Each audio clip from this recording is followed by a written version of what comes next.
Today we will conclude our discussion on recovery from failure, and first we will quickly summarize what we were discussing till now, and we will discuss some of the advanced features or some of the practical issues which are involved to make recovery more and more efficient. The basic issue of recovery was to maintain atomicity and consistency and to make sure that whatever commitment has been provided till now is maintained in spite of failures. For that we introduced the concept of a transaction, saying that a transaction is a program unit that reads required data items only once and writes them after updation only once, and a transaction always maintains database consistency. It is the onus of the user to write a transaction in such a way that database consistency is always maintained. So the database knows that a transaction is one consistent unit and it must be performed in full or none. That is the concept of a transaction, and in case of a failure midway, it has to be the effect of this transaction, if there is any partial effect of this transaction, that has to be undone and the transaction has to be re-executed. In order to understand the states of a transaction and the various places where a transaction may fail, we had the concept of a transaction being active when it is started and before all its statements are executed. It is said to be partially committed when all its statements are fully executed, and it is said to be committed when all the information which is supposed to be written from this transaction into the database are actually written into the database. That is when this the transaction is said to be committed. In between, in case of a failure, the transaction is said to be failed, aborted and restarted, and there is some operations which are to be done to undo some of the effects of this transaction, and those transactions which are reached committed state, for them also after, in case of a recovery, we have to take care of what we are going to do for them. For that we discussed what is called the log based recovery method, in which a log is maintained.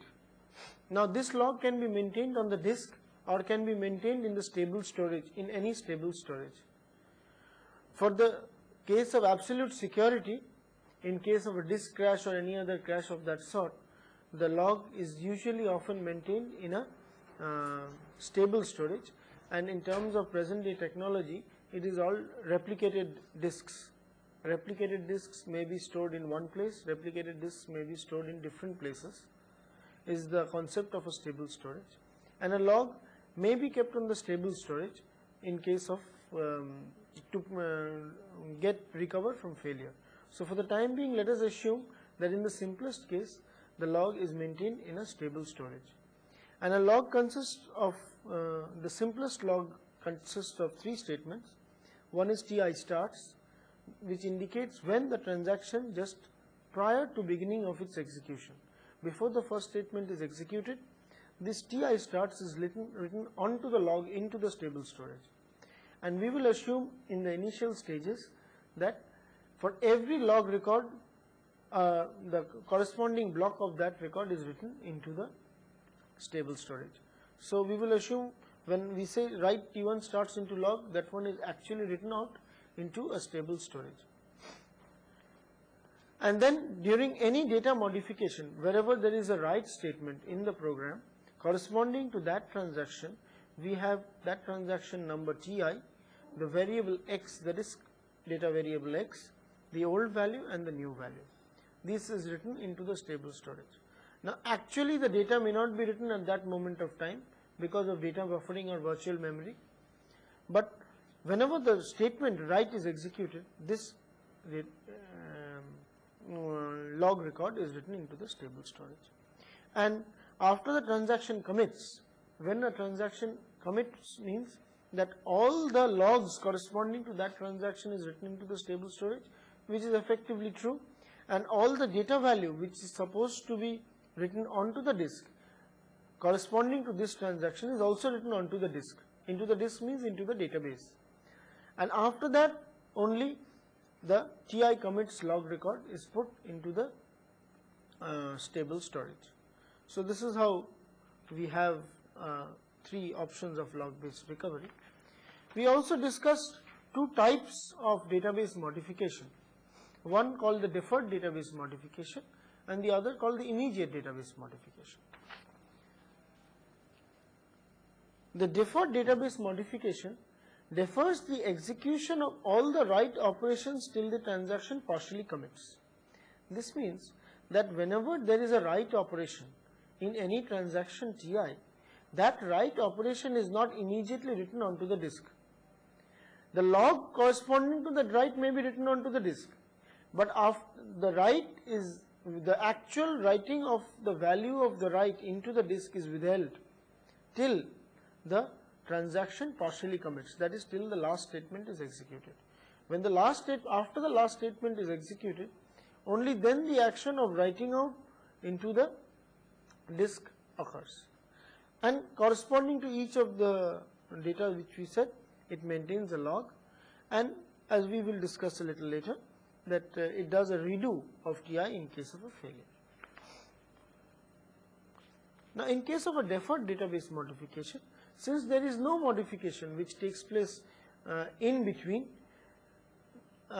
before a transaction partially commits, in the log we need not write the old value, because the old value will continue to be maintained till the transaction partially commits, that is till the last statement of the transaction is executed.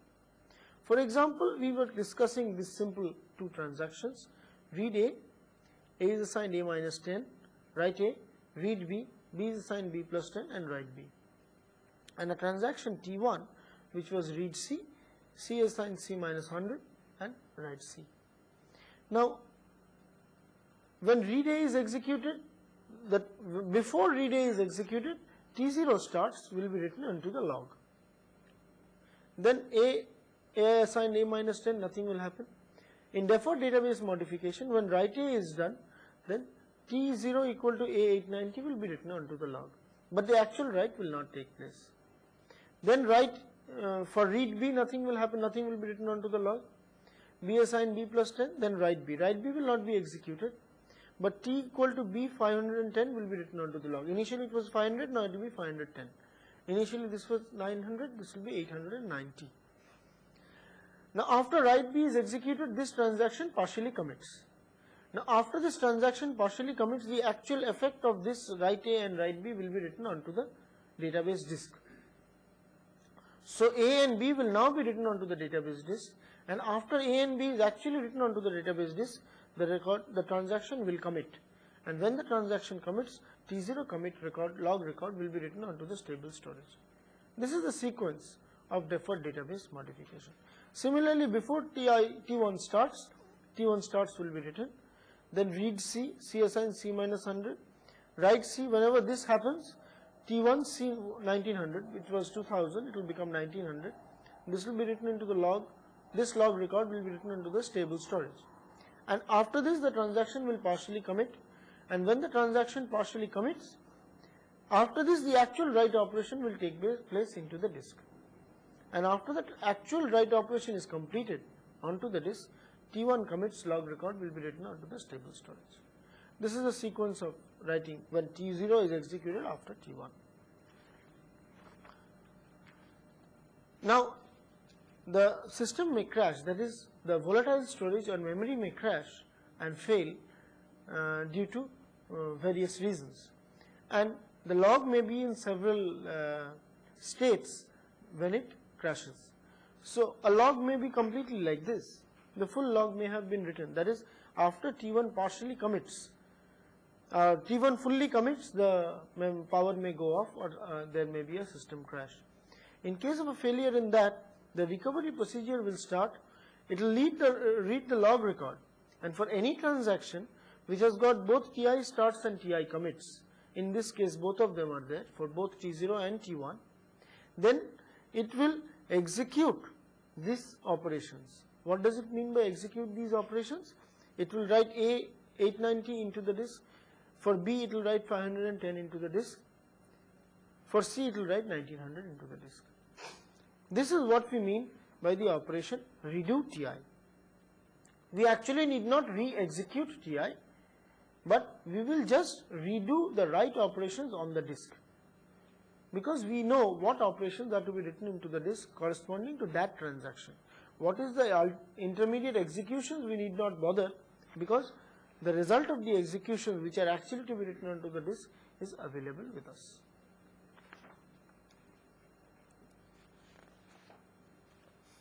The other alternative is immediate database modification, and this allows database modifications to be output to the database while the transaction is still in active state, that is non-committed modification. Now what happens here?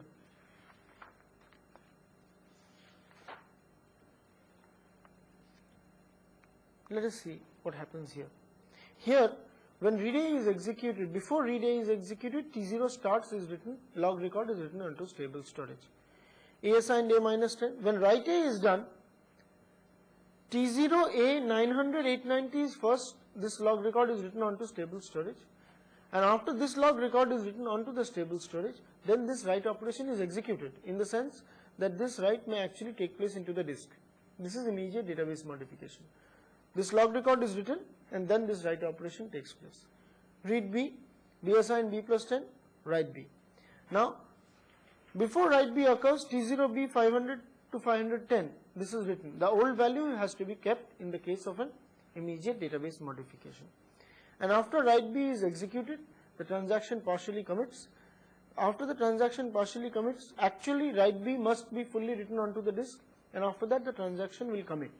When the transaction commits, T0 commit is written into the, this log record is written into the stable storage. Similarly for this one, first T1 starts, then T1 C 2000 1900, and then T1 commits. First T1 C 2000 1900 will be written, and then the value of C will be written into the disk. This will be written into the log, and this will be written into the disk, the database value. And after that the transaction will commit, and then T1 commits log record will be written. Now there is a slight difference between the recovery procedures of deferred database modification and immediate database modification. In the case of an immediate database modification, suppose we fail at the full instance, then the redo operation will be done. Suppose this one is the only one which is available, then redo operation will be done for this one, and we do not know T1 has started. But if we have something like this, then this will be done redone, that is 890 and 510 will be written onto this disk from the log using the log file, and then for T1, since only starts is there, it will have to be re-executed. But in the case of a situation like this, or a situation like this, where this log record is already there, we know due to immediate database modification, this value may have already been written onto the disk. Since this value may have already been written onto the disk and this transaction is not fully over, before restarting T0, we have to undo this. So we have to write back 900 into the disk. The undo operation writes the old value and the redo operation writes the new value. So for those transactions which have got both Ti and T0 starts and Ti starts and Ti commits in the stable storage of the log, for that the operation redo will be done, and for those which have got partial operations done, for that undo will be done. And these undo and redo are both idempotent, in the sense that if there is a failure during undo or during redo, then it can be done again and again.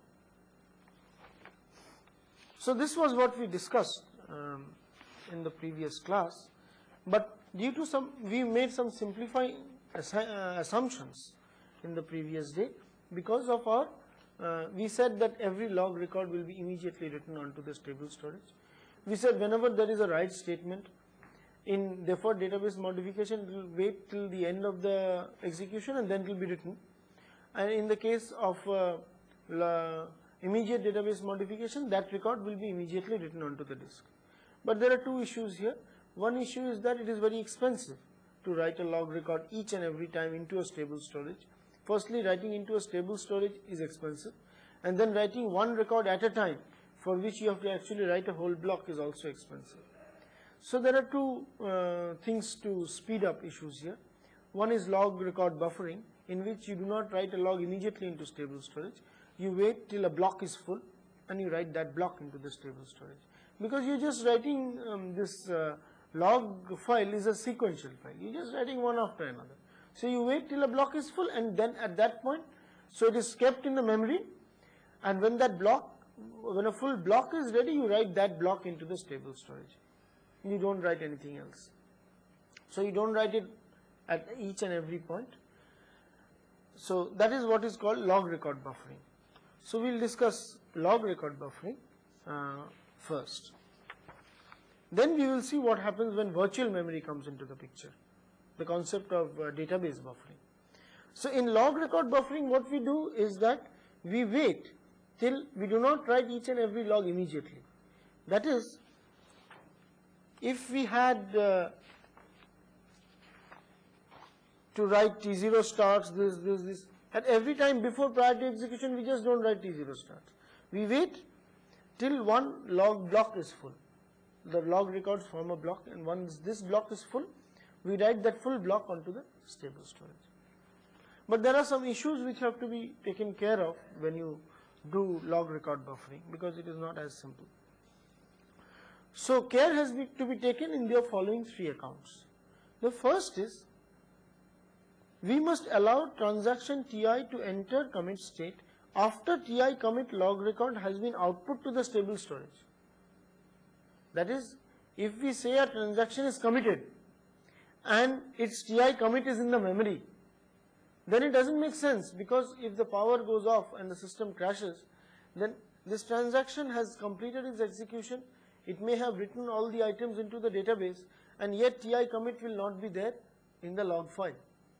So the Ti commit log record must be output to stable storage before the transaction Ti enters actually is allowed to commit and complete. So we must either wait till that full block is written onto the stable storage, or we must force output that block onto the stable storage for that block which contains this Ti commit log record. The second point is, before Ti commit log record may be output to stable storage, all log records pertaining to Ti must have been output to stable storage. Now, before Ti commits, we may have in the memory, due to log record buffering, we may have several blocks in the memory and of log records, and we may not have outputted them into the stable storage yet. Now we cannot output Ti commit into the stable storage before outputting all the log records pertaining to Ti. So all log records pertaining to Ti must have been output to stable storage before Ti commit was done. But this was quite natural in our previous case when we were putting them one after another, because Ti commit was the last log record that was to be written. But now, since it may be in the memory, and there may be various such blocks in the memory, and it may not have been output to stable storage, you will wait for some time, maybe 2 or 3 blocks are full, then you will write them all onto stable storage. If you have a buffering algorithm like this, you must take care that this issue is also taken into account. And finally, before a block of data in main memory is output to disk, all log records pertaining to data in that block must have been output to stable storage. That is, suppose you have modified a block of data in a particular record, and you are doing a bit of database buffering as well. That is, you are writing a block of data into the disk. This is data corresponding to the database.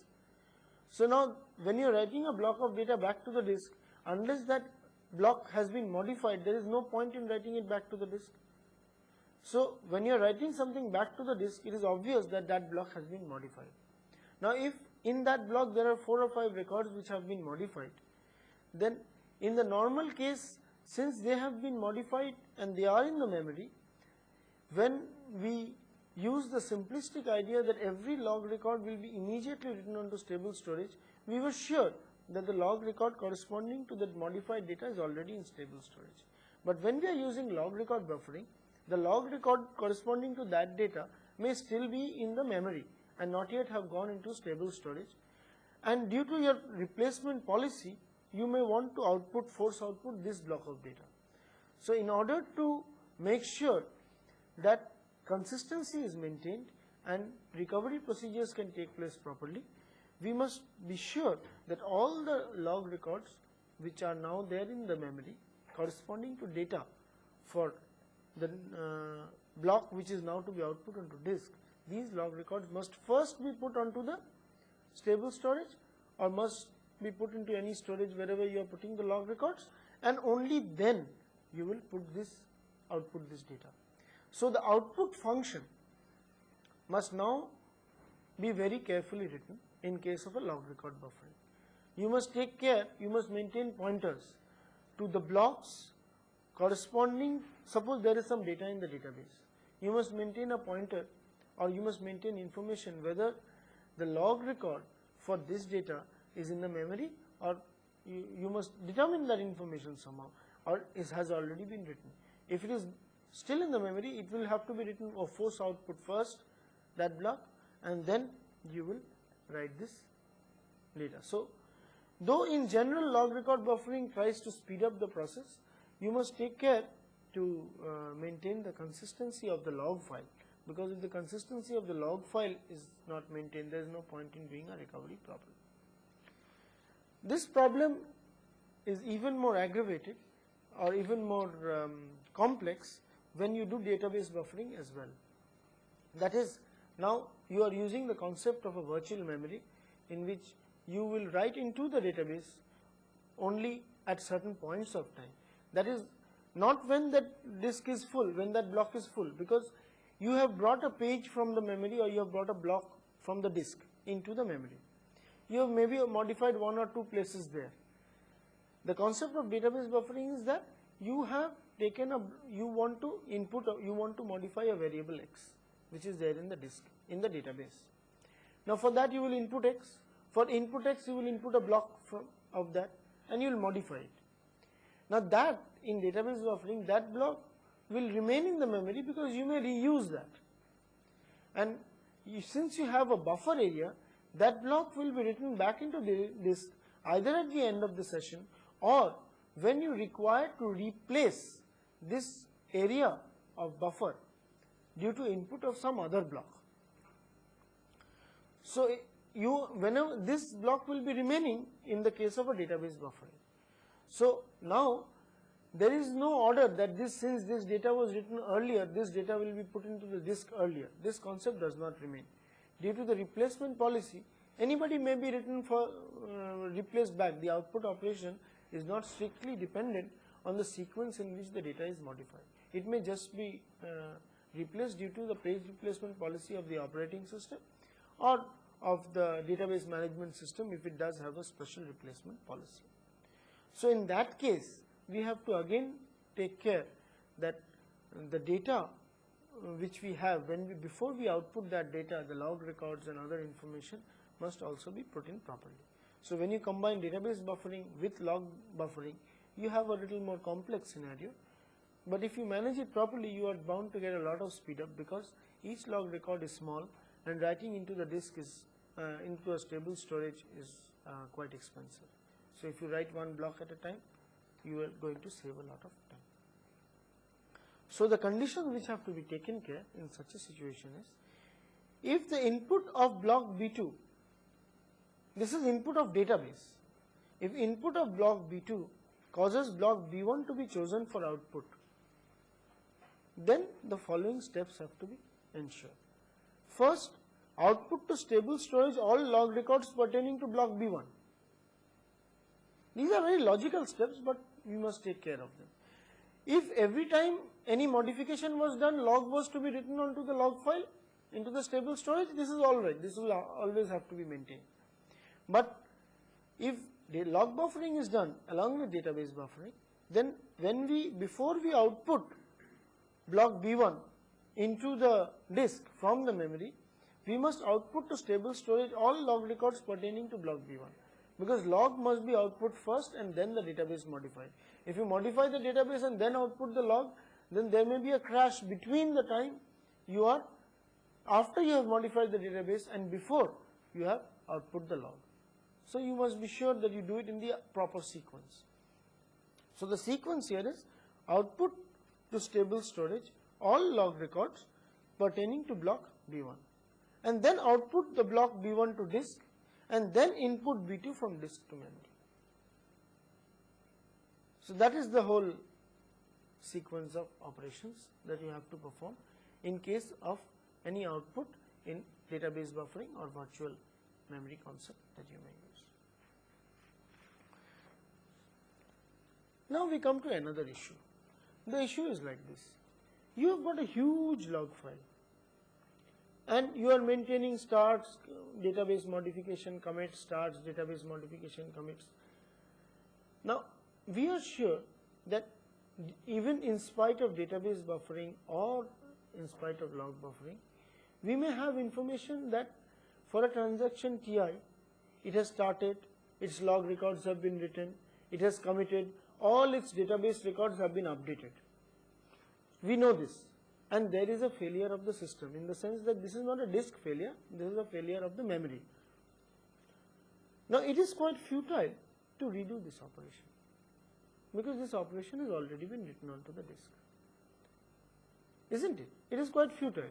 It is only those operations for which you have got the full log. The operation which you undo and restart is fine, because for which you have got the partial log, you know it is in a partial state. But for an operation for which you have got a full log and you know the database operations have actually been done onto the disk, you need not redo. It is a wastage of time redoing because this whole log will be a huge set of data. You can well imagine in a railway reservation system or in any other system, at the end of the day, after 2 hours of booking, what the state of the log file will be. And it will take a lot of time to recover. We want to recover fast also. You need to recover or you need to redo an operation only when all the log records Ti starts, Ti commits is there, and you have information that, and you do not have information that all the data is being actually written onto the disk. That is the time you need to do the redo operation. So in order to speed up the recovery procedure, you use a concept called checkpointing. The checkpointing concept maintains, other than the log values Ti starts, Ti commits, Ti starts, Ti commits, it maintains the concept of something called a checkpoint. A checkpoint says that up to here, all the database elements have actually been written onto the disk. So you will have various Ti starts and value updations and Ti commits and checkpoints written. Now once you have a checkpoint written out here, you are sure that you do not have to do, you have to do only redo operations after the checkpoint, after the last checkpoint. So you check that whole log and you scan for the last checkpoint, and only after that checkpoint you do that. That is, all transactions which have got Ti start and Ti commit before the checkpoint, for that even redo operation need not be done. For all transactions which have got Ti start or Ti commit after, which have got both Ti start and Ti commit, only then you will do redo. And for them, Ti start and Ti commit is there after the database operation, after the checkpoint, any one of them. Ti start is there before checkpoint and Ti commit is there after checkpoint, or both Ti start and Ti commit is there after checkpoint, after the last checkpoint. Only for them you will do redo operation. For the others, you will just ignore. So you just look around the checkpoint and you determine those transactions from the last checkpoint for which you actually need to redo or undo. Undo means those transactions which have start and no commit, you undo them anyway, if you are in immediate database modification. And therefore database modification, nothing needs to be done. You just re-execute them. But once you have a checkpoint at a particular place and you have a Ti starts and Ti commits for a particular transaction, such that the Ti starts is there before or after the transaction, after the checkpoint, and Ti commits is always there after the checkpoint, then you have to redo that operation. So this is a simple idea for which in the log you introduce another item which you write called checkpoint.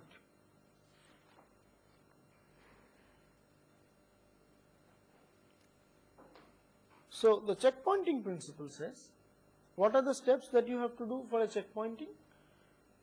Before you write down the checkpoint, you have to output all log records currently residing in main memory to stable storage. Whatever log records are there in the memory, before you write down some, now you will not do the checkpointing at each and every time, you will do a checkpointing at certain intervals of time.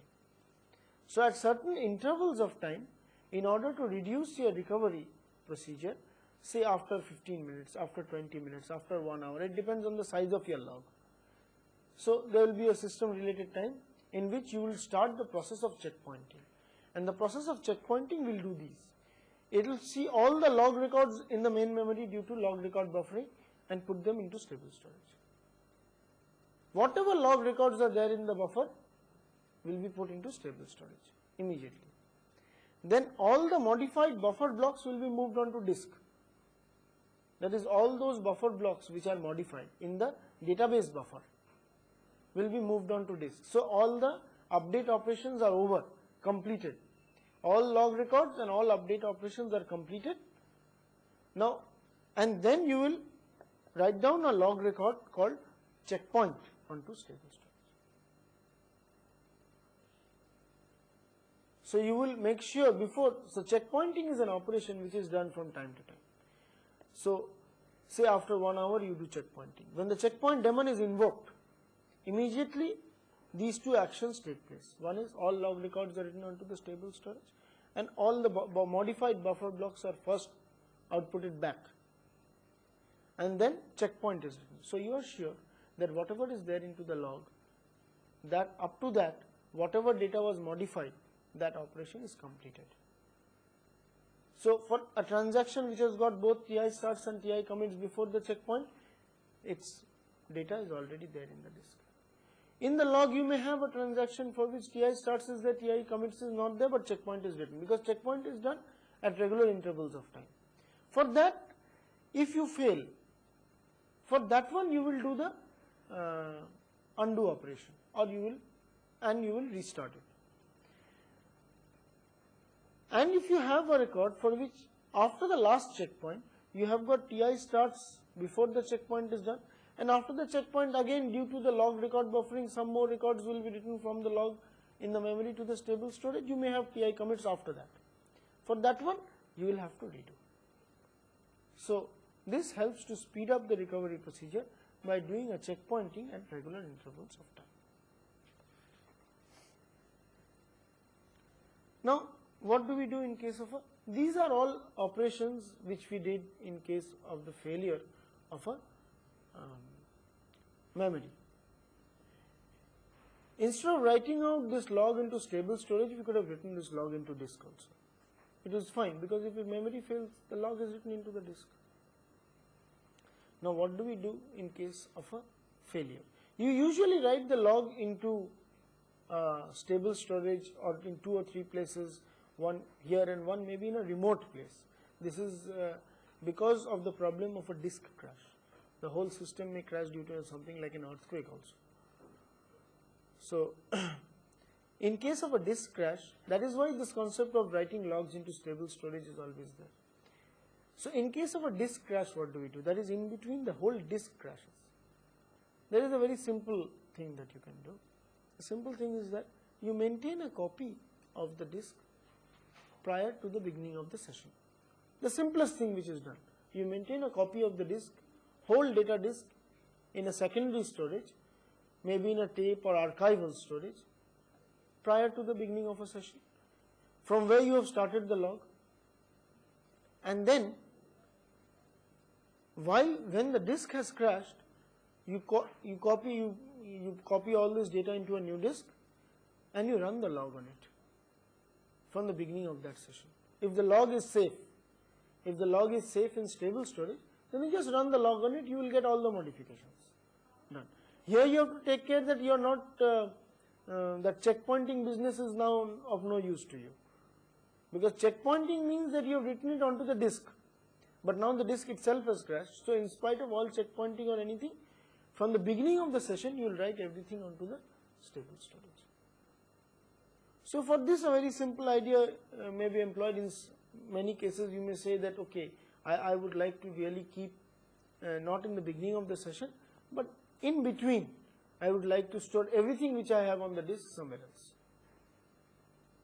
So that may be done in some very mission critical operations where the data itself is very, very important.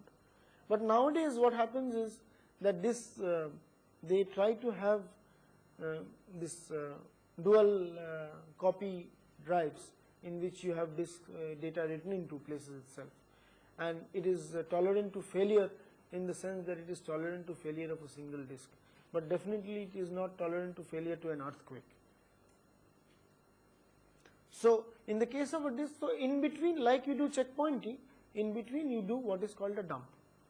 You just write down the full disk somewhere else, and once you know you have written a dump, then from the dump onwards, whatever is there after the dump, and all those transactions which have started before the dump but have not completed prior to the dump, you from those transactions, or they may have started after the dump, for them you just do a redo operation. It's a very simple principle. So in the case of a disk crash, you output log the operations which you have to take care intermediate to write before you write down a dump. That is, a dump means all the disk is copied into a separate place. Before you do a dump, you must output all records currently. This is very similar to checkpointing or any other. The principle is same. If you know the principle, then these ideas become very logical. You output all log records currently in the main store to stable storage. You output all buffer blocks to disk as you did in checkpointing. You copy the contents of database to a stable storage.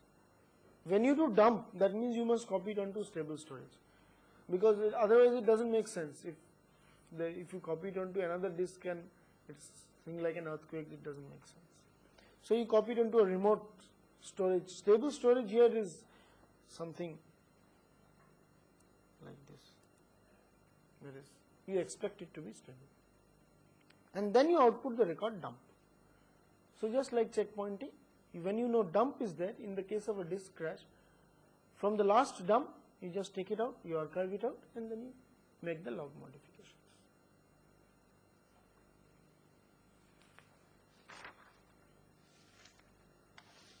So this is how you have various recovery procedures in the case of failure, but these recovery procedures, as we have seen, are taken into account when concurrency is not there.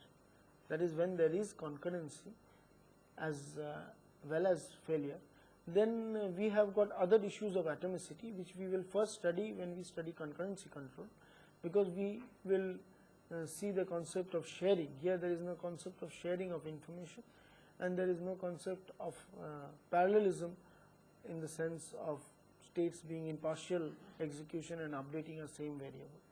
So when you have got concurrency as well as failure, then you have got more complex methods of recovery, where checkpointing and other things will become more important, and we hope to see them in the future. But there are alternatives to log record buffering, to log based recovery scheme, and one of the alternatives which is proposed is called shadow paging. The shadow paging scheme is simple. It does not it is just a mechanism to take care of failure against memory, that is not failure against disk. So what you do is, you have got suppose this is the full disk area. It is defined into blocks or pages. So whenever you are taking for every page and whatever is there in a page, now these pages may not be in consecutive locations in the disk. So in order to know what is the set of pages, so this is the disk, and in order to know for a particular file what are the pages in the disk, for every file you have what is called a page table.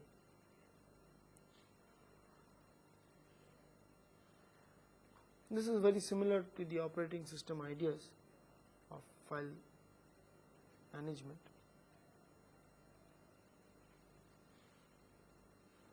So using the page table, you look up and get the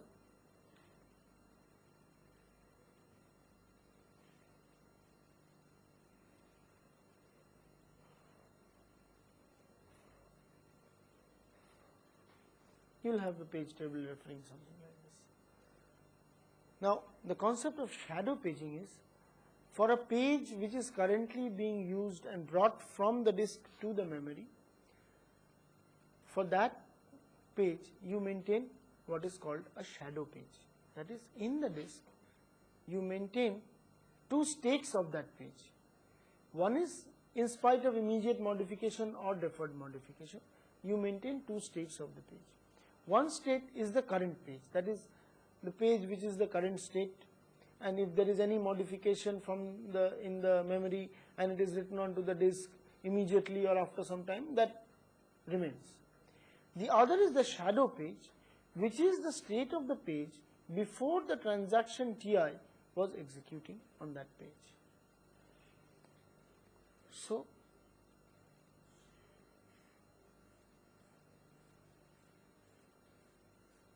we have got what is called the current page table,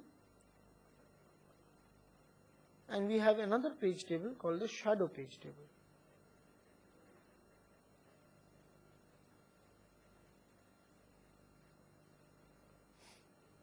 Let us see initially what happens.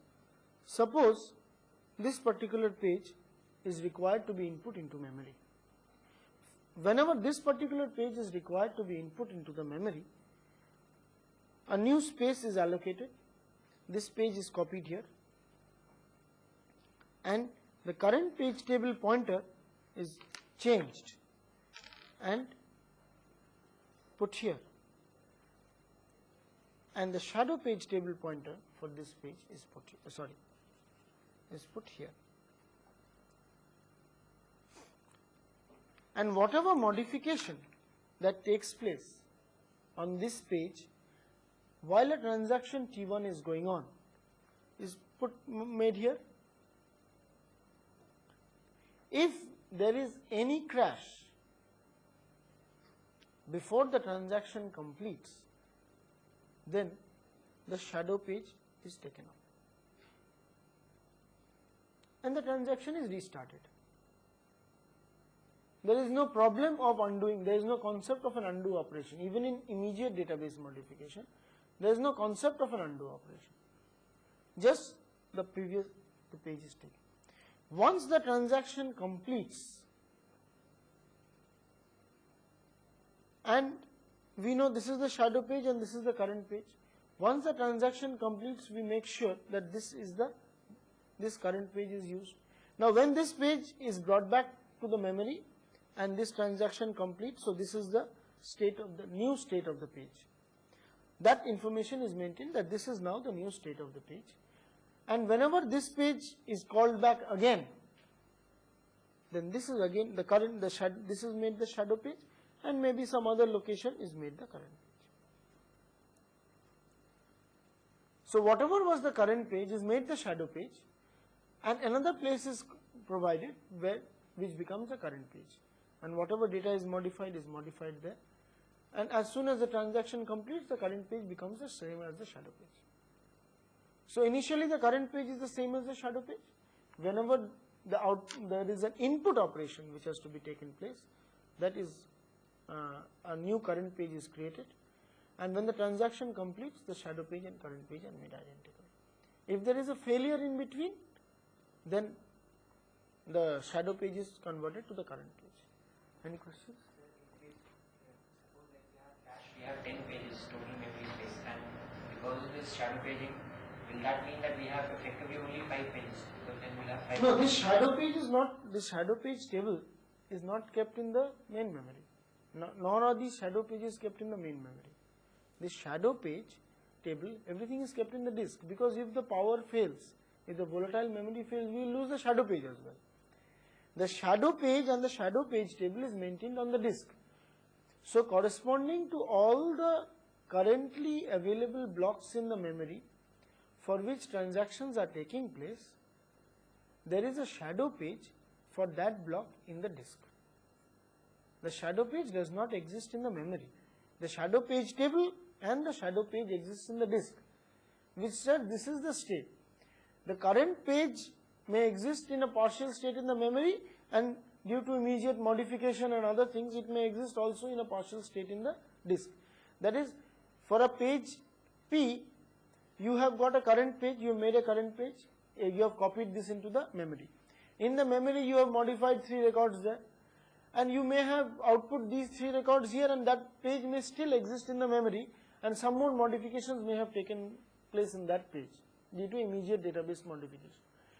So that shadow page reflects the state of the page which is available before the transaction took place, and it is there in the disk.